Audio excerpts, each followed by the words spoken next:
ಇನ್ನು ಕೆಲವೊಂದ್ಸತಿ ಏನಾಗುತ್ತೆ, ಕನ್ಸಲ್ಲಿ ಹ್ಮ್ ಎಷ್ಟೋ ವಿಷಯಗಳು ಕಾಣಿಸ್ತವೆ.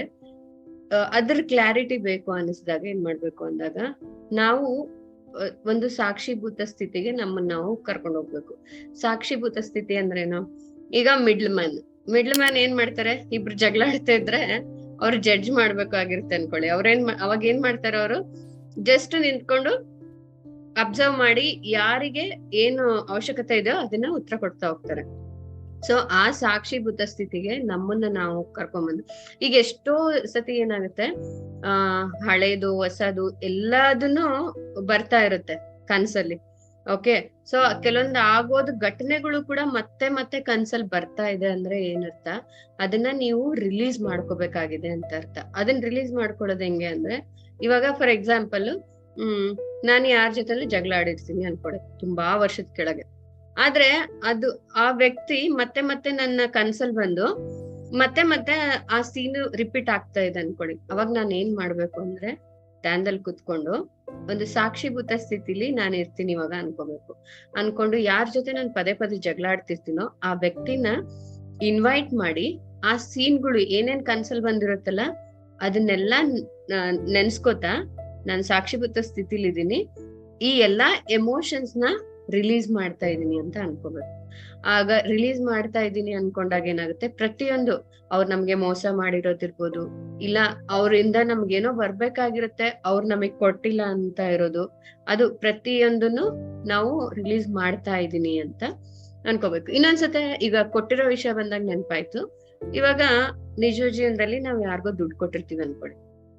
ಓಕೆ, ಅವರು ಅವ್ರಿಗೆ ಪ್ರಾಬ್ಲಮ್ ಅಂತ ದುಡ್ಡನ್ನ ಸಾಲ್ವ್ ಆಗಾದ್ರೂ ಕೊಟ್ಟಿರ್ಬೋದು, ಇಲ್ಲ ನನಗೆ ಈ ಕೆಲ್ಸ ನೀನ್ ಮಾಡ್ಕೊಟ್ರೆ ನಾನು ಇಷ್ಟು ದುಡ್ಡನ್ನ ನಿನ್ಗೆ ಕೊಟ್ಬಿಡ್ತೀನಿ ಅಂತ ಅಡ್ವಾನ್ಸ್ ಆಗಿ ದುಡ್ಡು ಕೊಟ್ಟಿರ್ತೀವಿ ಅನ್ಕೊಡಿ. ಆದ್ರೆ ಅವರು ದುಡ್ಡು ಕೊಡ್ತಾನೂ ಇಲ್ಲ, ಕೆಲ್ಸನೂ ಮಾಡ್ಕೊಡ್ತಾ ಇಲ್ಲ ಅನ್ಕೊಡಿ. ಅವಾಗ ಏನ್ ಮಾಡ್ಬೇಕು ಅಂದಾಗ, ಅದು ಪದೇ ಪದೇ ನಮ್ ಮನ್ಸಿಗೆ ಚುಚ್ತಾ ಇರುತ್ತೆ. ಅವಾಗ ಏನ್ ಮಾಡ್ಬೇಕು, ಧ್ಯಾನಕ್ಕೆ ಕುತ್ಕೋಬೇಕು. ಧ್ಯಾನಕ್ಕೆ ಕುತ್ಕೊಂಡು ಎರಡ್ ರೀತಿನ ಇದನ್ನ ಸಾಲ್ವ್ ಮಾಡ್ಬೋದು. ಹೆಂಗೆ ಅಂದ್ರೆ, ಒಂದು ಯೂನಿವರ್ಸ್ಗೆ ಕೇಳ್ಕೋಬೇಕು. ಅವರು ನನ್ಗೆ ದುಡ್ಡು ಕೊಡ್ತಾ ಇಲ್ಲ ಅಂದ್ರೆ ಪ್ರಾಬ್ಲಿ ಅವ್ರ ಹತ್ರ ದುಡ್ಡು ಇರಲ್ಲ. ನಾರ್ಮಲ್ ಆಗಿ ಎಷ್ಟೋ ವಿಷಯಗಳಲ್ಲಿ ಸಾಲ ಕೊಟ್ಟವ್ರು ಸಾಲ ವಾಪಸ್ ಕೊಟ್ಟಿಲ್ಲ ಅಂದ್ರೆ ಏನರ್ಥ, ಅವರಿಗೂ ಕೂಡ ದುಡ್ಡಿನ ಪ್ರಾಬ್ಲಮ್ ಇದೆ, ಅದಕ್ಕೆ ಅವ್ರು ನನ್ಗೆ ಸಾಲ ಕೊಡ್ತಾ ಇಲ್ಲ ಅಂತ ಅರ್ಥ.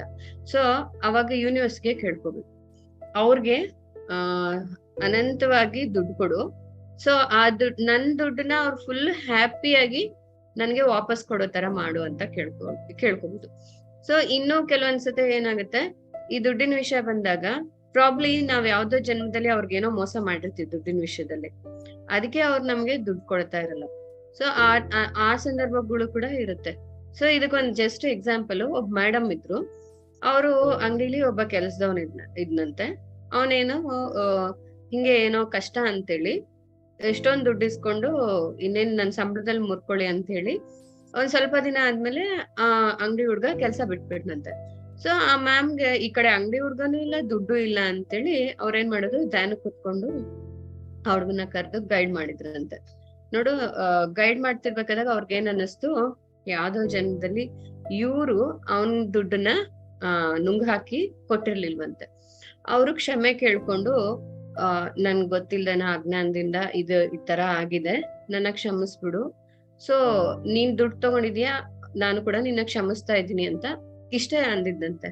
ಅದನ್ ಸ್ವಲ್ಪ ದಿನಕ್ಕೆ ಆ ಹುಡ್ಗನೇ ವಾಪಸ್ ಬಂದು ಹೇಳಿದ್ನಂತೆ, ನನ್ಗೆ ನಿಮ್ ದುಡ್ಡು ಕೊಟ್ಟಿಲ್ಲ ಅಂತೇಳಿ ದಿನ ಸಂಕಟ ತಡಿಯಕ್ ಆಗ್ಲಿಲ್ಲ, ಅದಕ್ಕೆ ನಾನು ಇಷ್ಟು ದುಡ್ಡಿದೆ ತಗೊಳ್ಳಿ, ನಾನು ನಿಮ್ ದುಡ್ಡು ತೀರೋವರ್ಗು ನಾನ್ ಬಂದ್ ಕೆಲ್ಸ ಮಾಡ್ತೀನಿ ಅಂತ ಹೇಳಿದ್ನಂತೆ.